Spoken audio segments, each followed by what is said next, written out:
নমস্কাৰ প্ৰিয় দৰ্শক পুনৰ এটি স্বাস্থ্য সম্বন্ধীয় ভিডিঅ'লৈ আপোনালোকক স্বাগতম জনাইছো।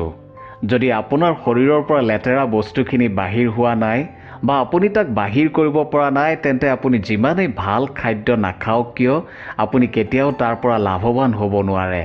আৰু যেতিয়াই আপোনাৰ শৰীৰৰ পৰা বেয়া বস্তু বা লেতেৰাখিনি মল আকাৰে ওলাই যায় তেতিয়া লগে লগে আপোনাৰ পাচন তন্ত্ৰই যথেষ্ট ক্ষিপ্ৰতাৰে কাম কৰিবলৈ আৰম্ভ কৰে।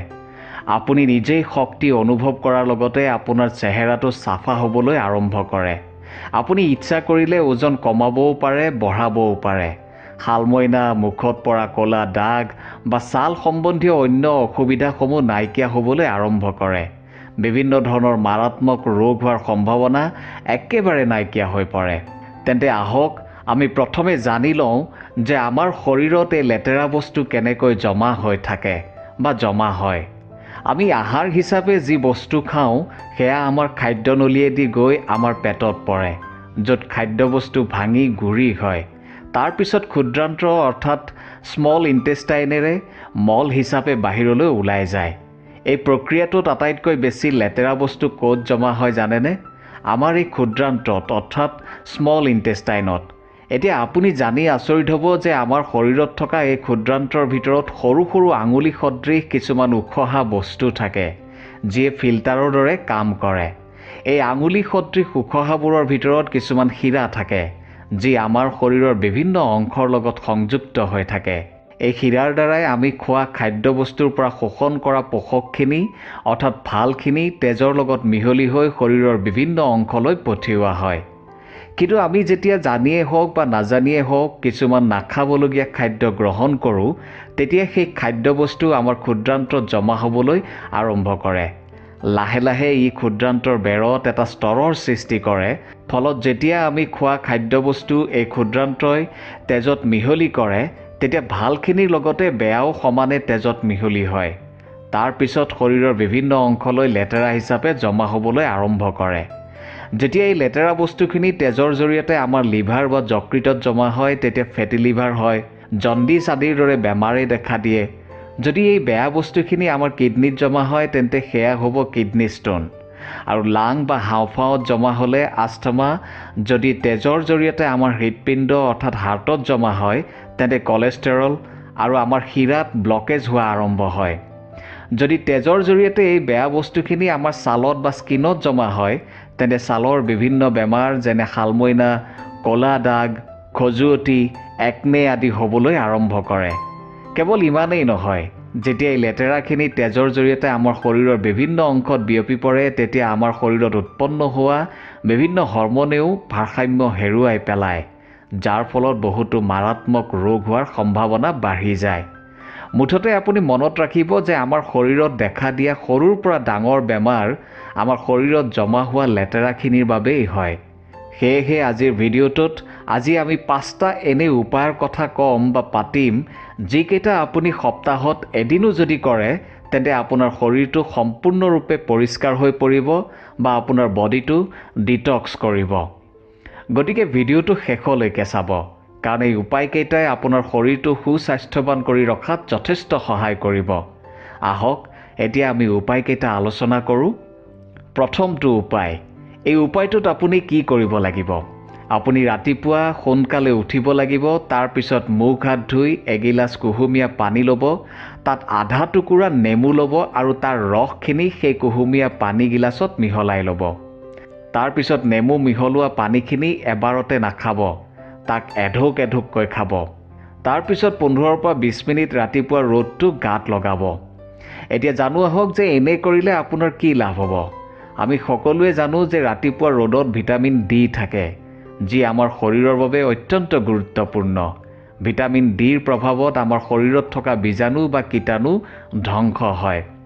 দ্বিতীয়টো উপায় হৈছে অইল পুলিং বা মুখত তেল লৈ গুৰগুৰণি কৰা। এই উপায়টোত আপুনি কি কৰিব?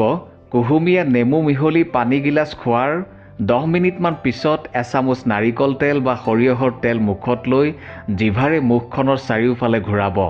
প্ৰায় 10 মিনিটমান সময় তেলখিনি যেনেকৈ আমি পানী মুখত লৈ গুৰগুৰণি কৰোঁ তেনেকৈ ঘূৰাব। এনে কৰিলে মুখৰ ভিতৰত থকা তেলখিনিয়ে যিমান পাৰে আপোনাৰ শৰীৰৰ ভিতৰৰ লেতেৰাখিনি শোষণ কৰিব। কাৰণ আমাৰ জিভাখন আমাৰ শৰীৰৰ কিডনী, হাৰ্ট, লাং বা হাওঁফাওঁ, স্মল ইণ্টেষ্টাইন বা ক্ষুদ্ৰান্ত, স্পাইন বা মেৰুদণ্ড আদিৰ লগত সংযোজিত হৈ থাকে। অইল পুলিং কৰিলে এই সকলোবোৰ অংগ প্ৰত্যংগত জমা হোৱা লেতেৰাবোৰ মুখৰ ভিতৰত থকা তেলখিনিলৈ আকৰ্ষিত হয়। তাৰপিছত আপুনি তেলখিনি উলিয়াই পেলাই মুখখন ভালকৈ পৰিষ্কাৰ পানীৰে ধুই পেলাব। তৃতীয় উপায়টোত আপুনি কি কৰিব? আপোনাৰ খোৱাৰ সময়টো অলপ সাল সলনি কৰিব লাগিব। আপুনি ৰাতি সোনকালে খাব লাগিব আৰু ৰাতিপুৱা অলপ দেৰিকৈ খাব লাগিব। এতিয়া আপোনাৰ মনলৈ নিশ্চয় এটা প্ৰশ্ন আহিছে যে ৰাতিপুৱা দেৰিকৈ কিয় খাব লাগে? আপুনি নিশ্চয় জানি আচৰিত হ'ব যে আমাৰ শৰীৰটো পানীৰ দৰে। আপুনি য'তে ৰাখিব তাৰেই আকাৰ ল'ব। যেনে আপুনি যদি পানীক এটা গিলাচত ৰাখে তেন্তে সেয়া এগিলাচ পানী, যদি বাতিত ৰাখে তেন্তে এবাতি ইত্যাদি। ঠিক সেইদৰে আমিও যদি আমাৰ শৰীৰটো যিকোনো পৰিৱেশত এৰি দিওঁ, কিছুদিনৰ ভিতৰত আমাৰ শৰীৰটোৱেও সেই পৰিৱেশটোকে গ্ৰহণ কৰে বা সেই পৰিৱেশটোৰ ফালে ঢাল খায় আৰু আমাৰ শৰীৰটোৱে নিজকে নিজেই ভিতৰৰ পৰা চাফা কৰে। কিন্তু জানিয়েই হওক বা নাজানিয়েই হওক আমি কিছুমান এনেকুৱা ভুল কৰোঁ যাৰ বাবে আমাৰ শৰীৰটোৱে নিজকে চাফা কৰিবলৈ সময় নাপায়। আমাৰ শৰীৰৰ চাফ চিকুণৰ কাম তেতিয়া হয় যেতিয়া আমি গভীৰ নিদ্ৰাত থাকোঁ। কিন্তু ৰাতি যেতিয়া আপুনি খাই উঠিয়ে শুবলৈ যায় তেতিয়া আপোনাৰ শৰীৰৰ অংগ প্ৰত্যংগই আপুনি খোৱা খাদ্যবস্তুখিনি হজম কৰোঁতেই ব্যস্ত হৈ থাকে, যাৰ বাবে শৰীৰটোৱে নিজকে পৰিষ্কাৰ কৰিবলৈ সময় নাপায়। সেয়েহে আপুনি কি কৰিব? ৰাতি খোৱা বোৱাৰ সময়টো অলপ সলনি কৰি ল'ব। পাৰিলে 7 পৰা 8 বজাৰ ভিতৰত খাবলৈ চেষ্টা কৰিব। এনে কৰিলে আপুনি খোৱা খাদ্যবস্তুখিনি সোনকালে হজম হ'ব আৰু শৰীৰটোৱে নিজকে চাফ চিকুণ কৰিবলৈ সময় পাব। ইয়াৰ উপৰি আপুনি খোৱাৰ প্ৰায় 10 মিনিট পিছত আপোনাৰ নখটোৰ সমান এটুকুৰা আদা ল'ব আৰু সিমানটো পৰিমাণৰ গুড় লৈ আদা টুকুৰাৰ সৈতে চোবাই খাব। এই দুয়োটা বস্তুৱে কি কৰে? প্ৰথমতে আপোনাৰ শৰীৰটোৰ লেতেৰাখিনি বাহিৰলৈ উলিওৱাত সহায় কৰে আৰু দ্বিতীয়তে আপোনাৰ খোৱা খাদ্যখিনি সঠিক ৰূপত হজম হোৱাত সহায় কৰে। চতুৰ্থ উপায়টো হৈছে কি খাব লাগে আৰু কি খাব নালাগে।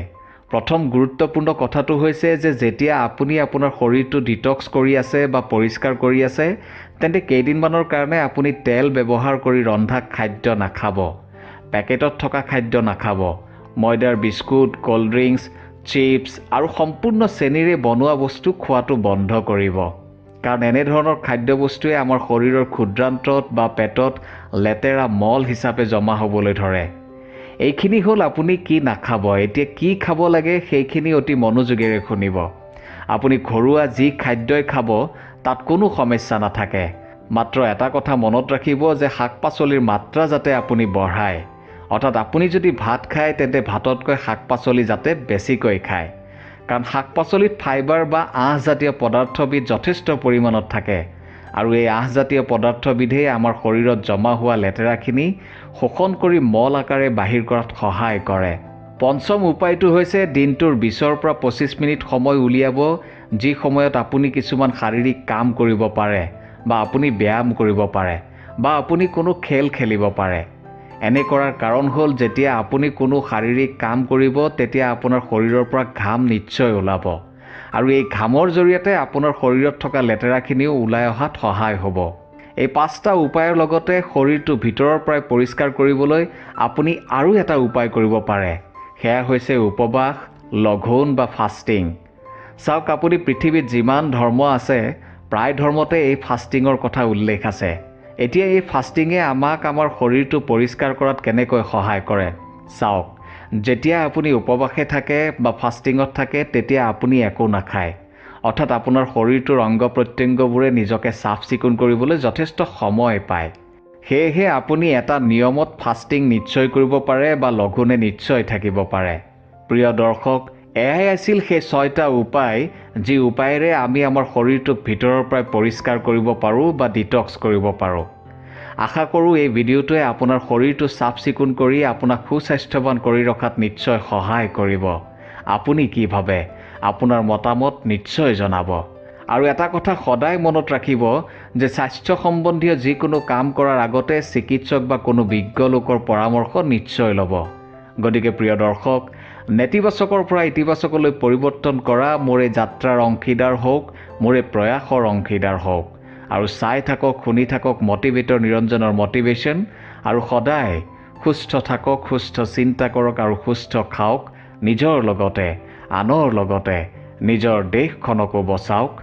ধন্যবাদ।